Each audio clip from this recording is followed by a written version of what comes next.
नमस्कार बालमित्रांनो, आज आपण चित्रालेख या विषयावर माहिती पाहणार आहोत. चित्रालेख इयत्ता 4थी मधील पाठ 15 चित्रालेख या पाठातील स्वाध्याय आज आपण पाहणार आहोत. त्याचबरोबर या पाठात माहिती कशी दिली आहे, चित्र स्वरूपात माहिती दिलेली आहे आणि त्यावरून उदाहरणे सोडवायची आहेत. ते कशी सोडवायची ते आज आपण समजावून घेऊया.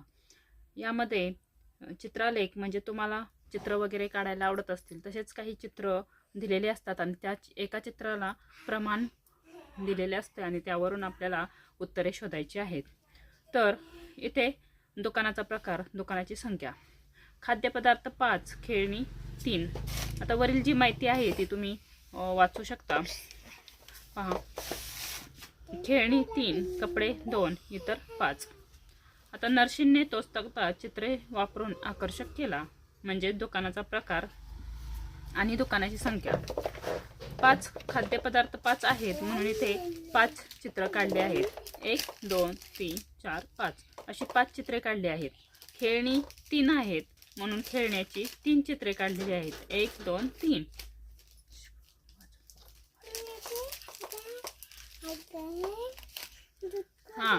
कपडे 2 आहेत म्हणून 1 2 आणि इतर 1 2 3 4 5 इतर 5 आहेत. म्हणजे खेळणी खाद्यपदार्थ कपडे हे सोडून इतर जी दुकाने आहेत ते किती आहेत? 5 आहेत. म्हणून इथे 5 चित्रे काढली आहेत.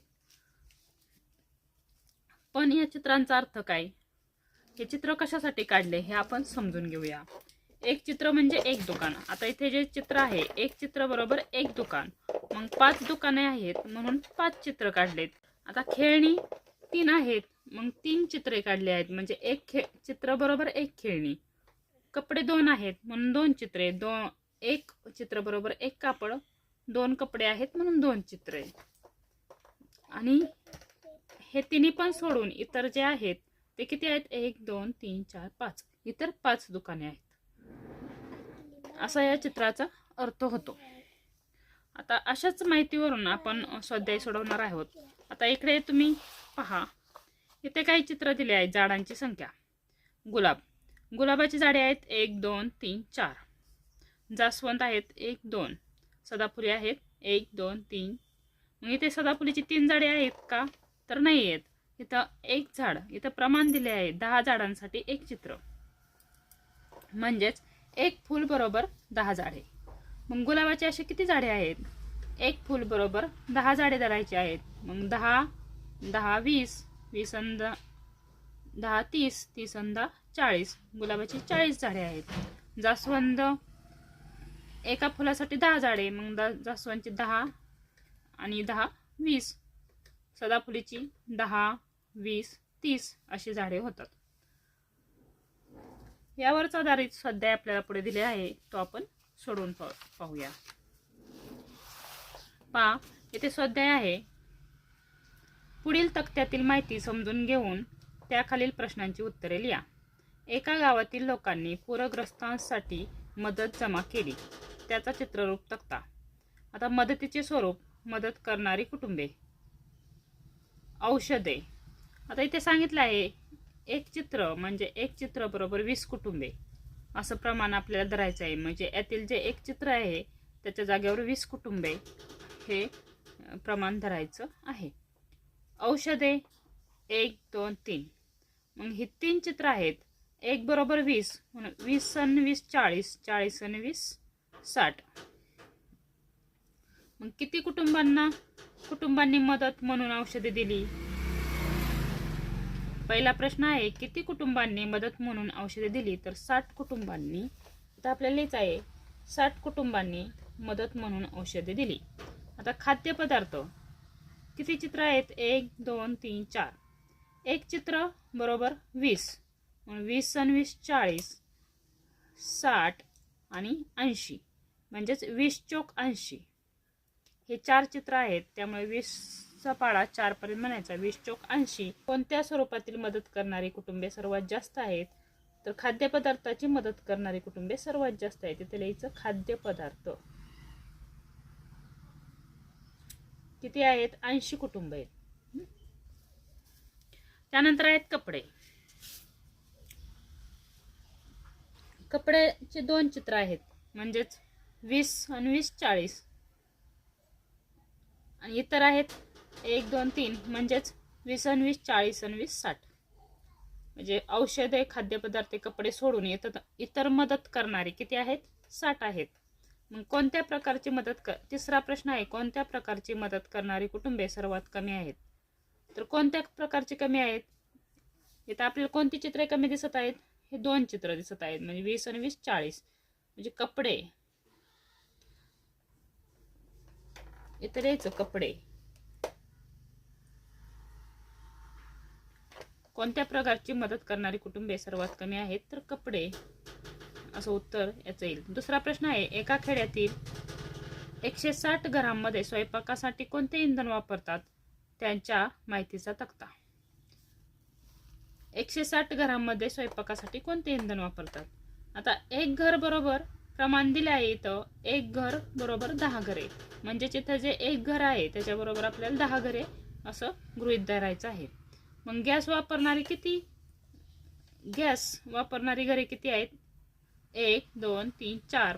एक घर बरोबर 10, 10 20 30 40. केरोसिन वापरणारे 10 20 30 40 50 60 70. लाकूड वापरणारे 10 आणि 20. गोबर गॅस वापरणारे 10 20 30. अशी घरे आहेत. खाली प्रश्न आहेत, आपण पाहूया. कोणत्या प्रकारचे इंधन वापरणारी घरे सर्वाधिक आहेत? पहा, त्यात तुम्हाला चित्रावरूनच ओळखायला येत आहे कोणत्या प्रकारचे इंधन वापरणारी घरे सर्वाधिक आहेत. तर केरोसिनचे चित्र आपल्याला जास्त दिसत आहे. मग 10 किती घरे आहेत? 10 20 30 40 50 60 70. मग कोणत्या प्रकारची इंधन वापरणारी घरे सर्वाधिक आहेत? तर इथं उत्तर येणार आहे केरोसिन. केरोसिन.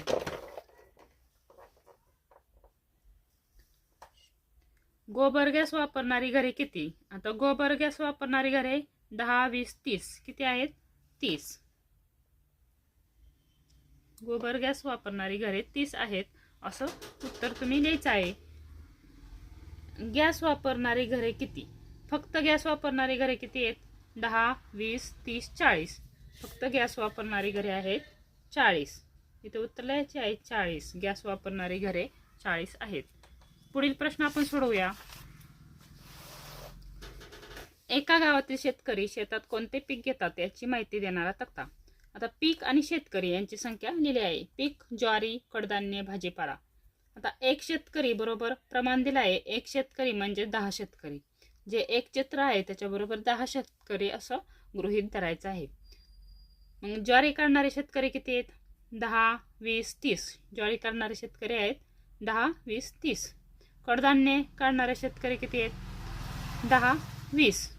भाजीपाला 10 20 30 40. इतर म्हणजे हे सर्व सोडून इतर जे आहेत ते किती आहेत? इतर धान्य कमावणारे शेतकरी 10 20 30. खाली काही प्रश्न दिले आहेत ते आपण सोडवूया. ज्वारी पिकवणाऱ्या शेतकऱ्यांची संख्या किती? मग इथं आपल्याला ज्वारी पिकवणाऱ्या शेतकऱ्यांची संख्या किती इथं पाहायचं आहे. ज्वारी पिकवणारे शेतकरी एक शेतकरी बरोबर 10. मग 10 20 30. किती आहेत? 30. मग ज्वारी पिकवणाऱ्या शेतकऱ्यांची संख्या 30 आहे. आता कोणते पीक घेणारे शेतकरी सर्वात कमी आहेत? कोणते पीक घेणारे शेतकरी सर्वात कमी आहेत? आपण चित्रावरून ओळखायला येतं. पहा, कडधान्य घेणारे 2च चित्र आहेत, म्हणजेच कडधान्य घेणारे शेतकरी सर्वात कमी आहेत.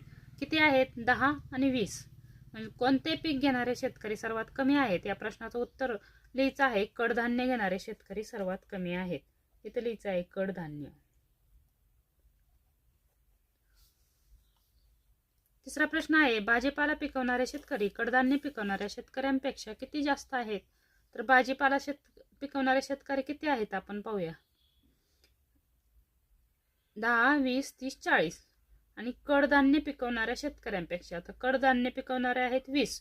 मग भाजीपाला पिकवणाऱ्या शेतकऱ्यांमधून कडधान्य पिकवणारे शेतकरी आपल्याला वजा करायचे आहेत.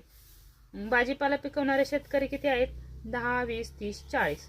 40 मधून कडधान्य पिकवणारे 10 20. 20 काय करायचे? वजा करायचे. 40 मधनं 20 गेले, खाली राहिले 20. मग या प्रश्नाचं उत्तर येणार आहे, भाजीपाला पिकवणारे शेतकरी कडधान्य पिकवणाऱ्या शेतकऱ्यांपेक्षा कितीने जास्त आहेत?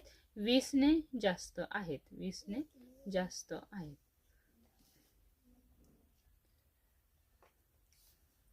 आता चौथा प्रश्न आहे, गणवेश सक्तीच्या नसलेल्या दिवशी वर्गात मुले कोणकोणत्या रंगाची कपडे घालून आली होती याची माहिती देणारा तक्ता. विद्यार्थ्यांची संख्या. आता इथे आपल्याला विद्यार्थ्यांची संख्या दिलेली आहे, त्यांच्या कपड्यांचे रंग दिले आहेत. लाल, निळा, हिरवा, पिवळा कपड्यांचे रंग. एक मुलगा बरोबर 5 मुले. आता विद्यार्थ्यांची संख्या, एक मुलगा बरोबर 5 मुले असं आपल्याला गृहीत धरायचे आहे. पहिला प्रश्न आहे, वर्गात एकूण मुले किती? एक मुलगा बरोबर 5 मुले. आपल्याला वर्गात एकूण मुले किती म्हणल्यावर या सर्व मुलांची बेरीज करायची आहे. आता मग बेरीज करताना सुरुवातीला मुले मोजायची किती आहेत. 1 2 3 4 5 6 7 आणि एक मुलगा बरोबर 5 मुले, म्हणजेच 5चा पाडा 7 पर्यंत म्हणायचा किंवा 5ची 7 वेळा बेरीज करायची. 5 एके 5, 5 दोन्ही 10, 5 त्रिक 15, 5 चौक 20, 5 5 25, 5 36, 5 7 35. वर्गात किती मुले आहेत? वर्गात 35 मुले आहेत. पिवळ्या रंगाचे कपडे घातलेली मुले किती आहेत? आता पिवळा रंग इथं आहे, इथे एकच मुलगा दाखवला आणि 1 बरोबर 5 मुले आपल्याला गृहीत धरायची आहेत, म्हणून पिवळ्या रंगाचे कपडे घातलेली मुले 5 आहेत. कोणत्या रंगाचे कपडे घातलेली मुले व किती मुले सर्वाधिक आहेत? पहा, कोणत्या रंगाचे कपडे घातलेली मुले व किती मुले सर्वाधिक आहेत असे 2 प्रश्न विचारले आहेत, परंतु कोणत्या रंगाचे कपडे घातलेले आणि किती मुले याचे प्रश्नाचं उत्तर एकच येणार आहे. किती मुले सर्वाधिक आहेत तर लाल रंगाचे कपडे घातलेली मुले सर्वाधिक आहेत. 5 एके 5, 5 दोन 10, 5 त्रिक 15. इथलेच आहे, लाल रंगाचे कपडे घातलेली मुले 15 आहेत आणि तीच मुले सर्वाधिक आहेत. लाल रंगाचे कपडे घातलेली मुले सर्वाधिक आहेत.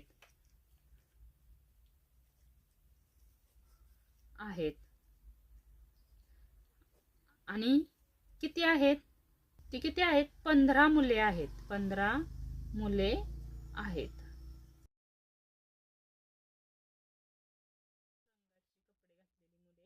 सर्वाधिक आहेत.